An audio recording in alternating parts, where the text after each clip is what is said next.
Rachel's phone buzzed at 11:47 p.m. One line from Derek. "Still thinking about what I said?" She stared at it in the dark of the bathroom, door locked, water running so Mark wouldn't hear her breathing change. 3 days earlier, Derek had leaned across his desk during her performance review and said the thing that changed everything. "You're good, Rachel, really good.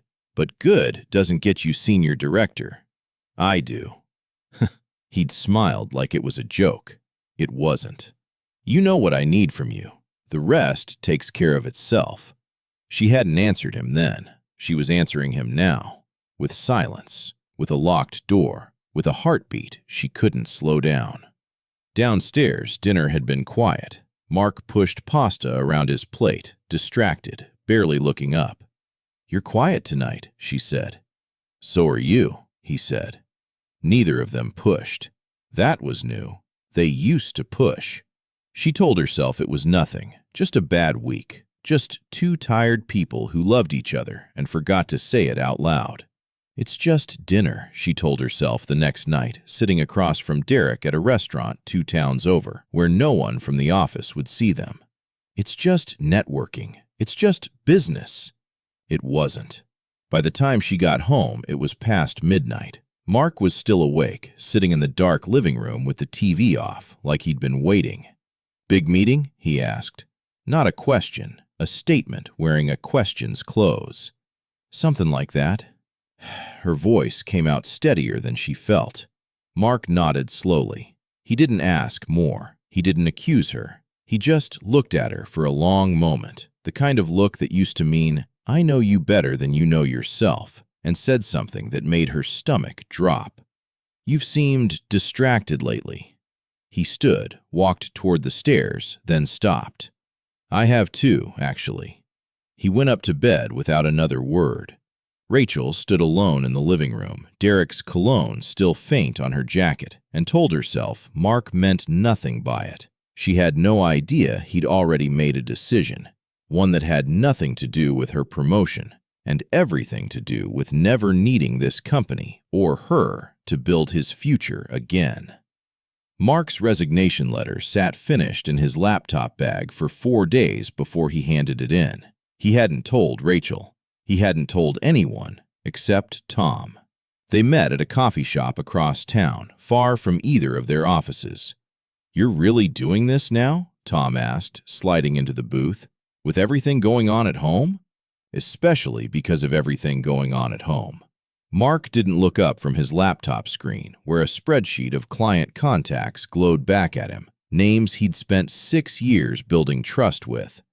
"Tom, you know what people will say, that you panicked. I jumped without a plan." "I've had a plan for 3 months." Mark finally looked up. "I just needed to be sure." "Sure about the business?" "Sure I wasn't the only one who noticed something was wrong." Tom didn't ask what that meant. He didn't need to. He'd seen the way Rachel's name lit up Mark's phone less and less, and how a different name, her boss's, showed up in office gossip more and more.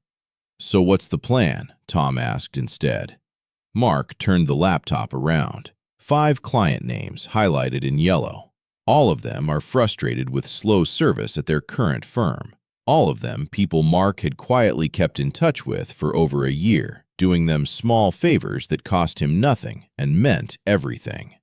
"We take these 5, we build something better. We do it fast before anyone at my old company realizes what is walking out the door." Tom studied the list, then studied Mark. "This isn't just about business, is it?" Mark closed the laptop. "It's about not being the guy who found out last." He handed in his resignation the next morning. Clean, professional, no drama. His manager barely blinked. Mark had always been quiet, easy to underestimate. Nobody thought to ask why a top engineer was walking away with no other job announced. Nobody except Rachel, and she didn't know yet. She came home that evening buzzing, phone in hand. "Derek confirmed it. The promotion's basically mine. I just have to get through the formal review next week." She looked up, expecting Mark's usual quiet pride. Instead, she found the kitchen empty, a manila envelope sitting on the counter where he normally left his keys. She opened it without thinking. Inside, a copy of his resignation letter, dated 2 weeks ago. Her stomach turned cold. 2 weeks before the promotion news, before Derek, before any of it. Mark had already been planning to leave everything behind. The question wasn't why he quit. The question was, what did he already know? 2 weeks? Rachel's voice cracked as she held up the letter. You quit your job 2 weeks ago and said nothing? Mark stood in the doorway, keys still in hand, calm in a way that unsettled her more than anger would have. I was going to tell you when there was something real to tell. Something real. Mark, you don't just quit a stable job with no plan. I have a plan. You didn't think that was worth mentioning? At dinner? In bed? Ever? He set his keys down slowly. Would you have noticed if I had? The question hit harder than she expected. She opened her mouth, found nothing honest enough to say, and closed it again. I've been distracted, she finally managed. Work has been insane. Derek's been pushing this promotion and… I know. Mark's voice stayed even. I know about Derek. The words hung there. Not an accusation, not yet. Just a fact laid on the table between them. And Rachel couldn't tell if he meant the promotion or something more. She didn't ask him to clarify. She was too afraid of the answer. At the office the next day, Julia caught her by the elbow in the break room, voice low. Rach, people are talking. About what? About you and Derek. Julia's eyes were sharp, not unkind, just done pretending she hadn't noticed. The late dinners, the way he looks at you in meetings. Rachel, he's not exactly subtle, and neither are you. It's not what you think. I don't care what it is. I care that HR eventually will. Julia lowered her voice further. Diane came by the office last month. Derek's wife. She didn't look happy. Rachel's stomach tightened, but she forced a smile. It's under control.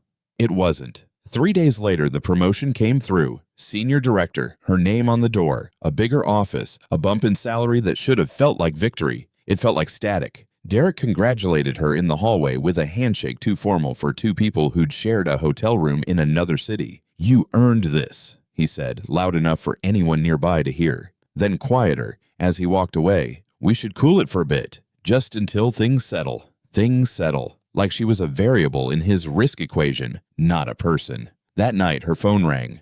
Unknown number. Rachel Doyle? A woman's voice, tight and controlled. Speaking. This is Diane Vance. A pause, heavy with everything unsaid. I think you and I need to talk about my husband. Rachel's hand went cold around the phone. The promotion she'd sacrificed everything for was one phone call away from becoming the thing that destroyed her. Diane's call lasted 4 minutes. Rachel remembered every second of it. I'm not calling to yell at you, Diane said, voice eerily calm. I'm past that. I just want you to know. I have emails, hotel records, a pattern going back further than you probably realize. You're not the first, Rachel. You won't be the last unless someone stops him. Mrs. Vance, I don't think… I've already forwarded everything to HR. The line went dead. Rachel sat frozen on her kitchen floor, phone still pressed to her ear long after the call ended. The HR summons came 2 days later. A small conference room, a closed door, a woman named Patricia with a legal pad, and no interest in small talk. Ms. Doyle, we need to ask about the nature of your relationship with Mr. Vance. Rachel had rehearsed denials in the mirror that morning. Standing here now under fluorescent light, none of them came out sounding true. We were close, professionally. Define close. She said nothing. Patricia wrote something down anyway. Your promotion was approved during the same period this relationship allegedly began. Were you aware that could constitute a conflict of interest? I earned that promotion. That's not what I asked. Rachel left the meeting with her hands shaking and went straight to Derek's office. He was already packing files into a drawer, not looking up. You need to get ahead of this, she said. We need our story straight. Derek finally met her eyes, and what she saw there wasn't fear. It was a calculation. There's no one, Rachel. There's me, minimizing damage. And there's you, figuring out your own version of events. He closed the drawer. This isn't my problem to fix alone. You said you'd protect me. I said a lot of things. He picked up his jacket. So did you, probably.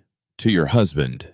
The words landed like a slap. She left his office without another word, humiliation burning under her skin. She didn't know it yet, but 3 miles away, Mark and Tom were signing a contract with Whitfield Logistics, a client Rachel had spent 14 months courting for her own firm, a relationship she'd built through countless late nights and careful follow-ups. Whitfield's procurement director had grown tired of slow response times from Rachel's team, tired enough to take a meeting with a small, unknown startup run by a quiet engineer named Mark Doyle. "Your wife's company was actually who referred us to look elsewhere," the director said with a laugh, signing the final page. "Small world." Mark didn't smile. He just nodded and closed the folder. Back at her apartment that night, Rachel got an email notification from a general company newsletter, the kind she usually ignored. This one made her stop cold. Whitfield Logistics partners with Doyle Reyes Solutions. Her ex, no, not yet ex, but the distance felt permanent now, hadn't just left. He'd taken her hardest-won client, and he hadn't even needed to try. The ethics investigation moved faster than Rachel expected. Within a week, the findings were shared, a corporate euphemism for everyone already knows. She felt it the moment she walked into the office. Conversation stopped, eyes dropped to screens. Julia was the only one who still met her gaze, and even she looked tired. "They're pulling your promotion," Julia said quietly, catching her by the elevator. "I heard it from someone in legal. It's not official yet, but, Rachel, it's happening." "And Derek?" "Formal warning. Maybe a transfer to the Chicago office, if he's lucky." Julia's jaw tightened. "Funny how that works." It wasn't funny. It was exactly what Rachel had feared and refused to let herself believe, that when the consequences came, they wouldn't come evenly. The official meeting happened 2 days later, same conference room, same Patricia, same legal pad, but this time flanked by someone from senior leadership.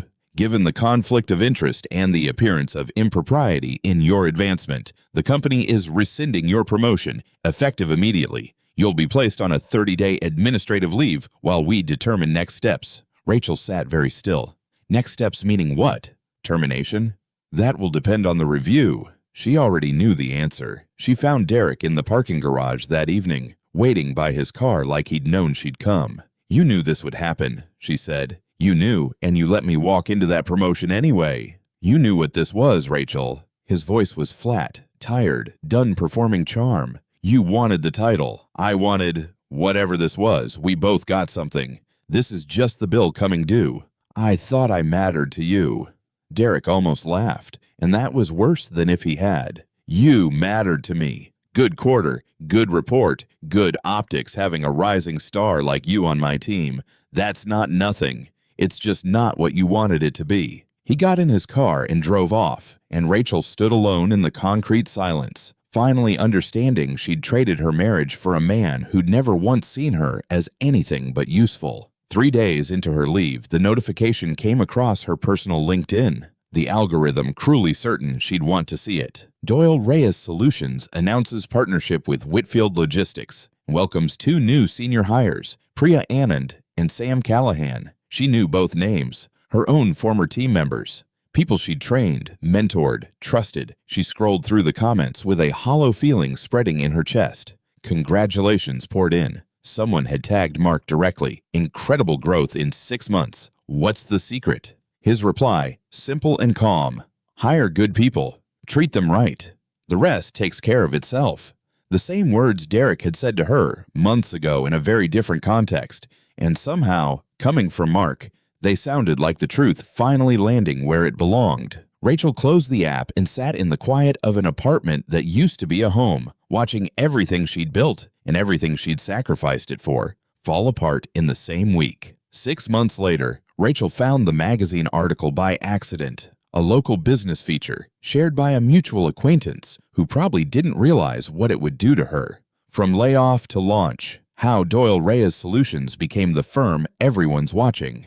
There was a photo of Mark in the center, sleeves rolled up, standing in a small but clean office with Tom beside him and Priya at a desk in the background. He looked steady, rested, like a man who'd built something instead of surviving something. She hadn't been offered a new position anywhere in the industry that mattered. Word traveled. Her old company let her go quietly after the leave ended, careful never to use the word affair in any official document. careful to protect themselves more than they'd ever protected her. She typed out a message to Mark 3 different times before sending anything. Deleted 2. The third one she let stand. I saw the article. You look happy. I'm glad. A pause of 2 days. Then his reply, short and without cruelty, which somehow made it worse. Thanks. Take care of yourself, Rachel. That was it. No opening. No door left ajar. She called him instead, needing to hear it, needing some proof this was real and not just her own imagination punishing her. He picked up on the third ring. Did you plan all of this? She asked, voice smaller than she wanted it to be. The resignation, the timing, Whitfield, all of it? There was a long quiet on the line. Then Mark's voice, calm as it had been that night in the dark living room, all those months ago. I planned to survive you, he said. The rest happened on its own. That's not an answer. It's the only one I've got. She wanted to ask more, whether he'd known about Derek from the start, whether the resignation had been a strategy or heartbreak or both. But something in his voice told her the conversation was already over, had been over since the night he set his keys down on the counter and asked if she would have noticed. Goodbye, Mark. Goodbye, Rachel.